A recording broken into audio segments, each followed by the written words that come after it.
Persebaya Surabaya minim gol musim lalu, Eduardo Perez genjot finishing lini depan. Senjata pamungkas Persebaya musim depan punya 6 pemain dengan naluri cetak gol tinggi.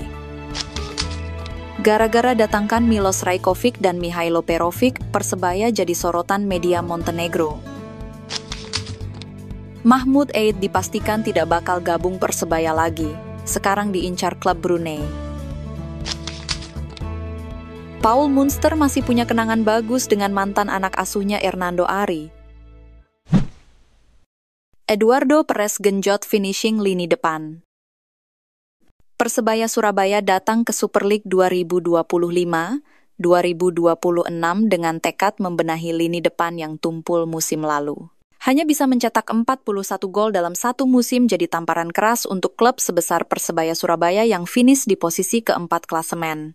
Jumlah gol tersebut bahkan jadi yang paling sedikit di antara 5 besar, klasemen akhir musim 2024-2025. Persib Bandung mampu mencetak 60 gol, Dewa United 65 gol, Malut United 48 gol, dan Borneo FC 50 gol. Kini bersama pelatih baru, Eduardo Perez, Persebaya Surabaya tampak serius membenahi kekurangan mencolok tersebut. Finishing pun menjadi fokus utama tim selama pramusim demi menyambut ketatnya kompetisi Super League 2025-2026. Dalam setiap sesi latihan, pelatih asal Spanyol itu menerapkan pendekatan yang berbeda dari musim sebelumnya. Ia mengedepankan latihan teknis dan taktis, sekaligus memperhatikan detail presisi dan aspek fisik pemain. Senjata mesin gol Persebaya di musim ini. Persebaya Surabaya terus mempersiapkan tim di bawah arahan Eduardo Perez. 7 pemain baru telah didatangkan. Plus, ada perombakan di tim kepelatihan untuk mendampingi Coach Edu, sapaan Eduardo Perez. Demi meraih target juara, Eduardo Perez menempa para pemainnya dengan menjalani 2 uji coba, yaitu bertandang ke Australia Barat di tengah suhu dingin dan menjamu PSS Sleman dalam laga bertajuk Launching Game. Misi mendulang banyak gol akan menjadi ujian tersendiri bagi Eduardo Perez. Pasalnya, minimnya produktivitas gol Persebaya musim lalu berdampak pada kegagalan Bajul Ijo meraih juara. Beruntung, Green Force kini memiliki 6 pemain yang bisa menjadi senjata pamungkas untuk mengalahkan lawan dengan produktivitas gol tinggi. Inilah ke-6 nama yang menjadi senjata mesin gol musim ini. Ada nama Bruno Moreira, Francisco Rivera, Milos Rajkovic, Mihailo Perovic, Gali Freitas, dan Malik Rizaldi. Persebaya jadi sorotan media Montenegro. Di tim asuhan Eduardo Perez, ada beberapa pemain asing yang berasal dari negara yang sama, seperti duet bek tengah yang berasal dari Makedonia Utara, yaitu Dime Dimov dan Risto Mistrevski, serta 2 pemain asal Montenegro, Milos Rajkovic dan Mihailo Perovic. Kedatangan para pemain asing ke Persebaya juga disoroti negara asalnya. Salah satunya media asal Montenegro, Lopsport, yang menyoroti Milos Rajkovic dan Mihailo Perovic. Lopsport menuliskan bahwa kedatangan Mihailo Perovic dan Milos Rajkovic merupakan bala bantuan untuk Persebaya karena keduanya merupakan pemain berkualitas di negaranya. Mereka datang sebagai bala bantuan besar. Rajkovic dengan pengalaman sebagai mantan anggota tim nasional Montenegro, dan Perovic, setelah musim yang fantastis di kejuaraan kami, diberi label sebagai pencetak gol paling efektif dan pemain kunci Jezera dalam perjuangan untuk bertahan di kompetisi, tulis media asing tersebut. Mahmud Eid diserobot klub Brunei. Mantan pemain Persebaya Surabaya asal Palestina, Mahmud Eid, tengah hangat diperbincangkan.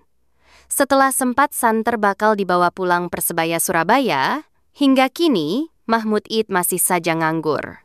Hingga akhirnya, kepastian Mahmud Eid gagal diboyong Persebaya Surabaya dibongkar oleh akun Instagram fans base Persebaya Surabaya. Setelah dipastikan gagal merumput bersama Persebaya Surabaya, pemain berlabel Timnas Palestina itu pun santer dikaitkan dengan raksasa Brunei Darussalam, DPMM FC. Dengan kondisi Mahmud Eid saat ini yang masih tanpa klub, besar potensinya bagi DPMM FC untuk yakinkan eks Persebaya Surabaya itu merapat. Patut dinantikan akankah Mahmud Eid bakal membelot ke DPMM FC musim depan? Atau justru ada gebrakan lain terkait nasib ex Persebaya Surabaya tersebut? Menurut bonek semua, apakah ini sebuah penyesalan Mahmud Eid batal gabung Persebaya? Tulis tanggapan kalian di kolom komentar. Kekaguman Paul Munster terhadap Hernando Ari. Meskipun telah resmi berpisah dengan Persebaya Surabaya, Paul Munster tetap tidak pelit memberikan pujian kepada mantan anak asuhnya. Pelatih berkebangsaan Irlandia Utara ini secara khusus mengungkapkan kekagumannya terhadap Hernando Ari, kiper andalan Green Force yang kini masih mempertahankan gawang tim berjuluk Bajul Ijo. Selama masa kepelatihan Munster, Hernando Ari mendapat kepercayaan penuh sebagai kiper utama Persebaya. Data dari Transfermarkt mencatat bahwa kiper muda tersebut tampil dalam 24 pertandingan sepanjang musim lalu. Dalam rentang pertandingan itu, Hernando hanya kebobolan 24 gol dan berhasil meraih 8 clean sheet, statistik yang cukup mengesankan untuk seorang kiper muda. Performa konsisten Hernando di bawah asuhan Munster turut berkontribusi pada perbaikan posisi Persebaya di klasemen. Tim yang awalnya berada di posisi ke-12 pada musim 2023-2024 akhirnya mampu menembus papan atas dan menempati posisi keempat klasemen, bahkan menjadi salah satu pesaing serius Persib Bandung dalam perebutan gelar juara Liga 1. Kini, keduanya telah menempuh jalan yang berbeda. Paul Munster telah resmi menjadi pelatih Bayangkara FC, tim promosi yang akan berlaga di Super League mendatang. Sementara itu, Hernando Ari tetap menjadi andalan Persebaya di era kepemimpinan Eduardo Perez, pelatih baru yang dipercaya melanjutkan estafet kesuksesan tim. Persebaya siapkan laga 2 uji coba lagi. Ambisi Persebaya Surabaya berebut gelar juara Liga 1 Indonesia, yang kini bernama Super League musim 2025-2026 tak main-main. Mereka terus menggeber persiapan tim menghadapi gelaran kompetisi kasta tertinggi sepak bola tanah air yang dijadwalkan bergulir bulan Agustus mendatang. Pelatih kepala tim berjuluk Green Force itu, Eduardo Perez, setidaknya butuh laga uji coba tambahan untuk mematangkan skuadnya.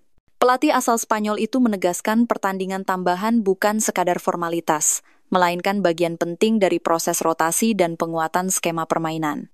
Ia ingin semua pemain mendapat kesempatan tampil sebelum kompetisi resmi dimulai.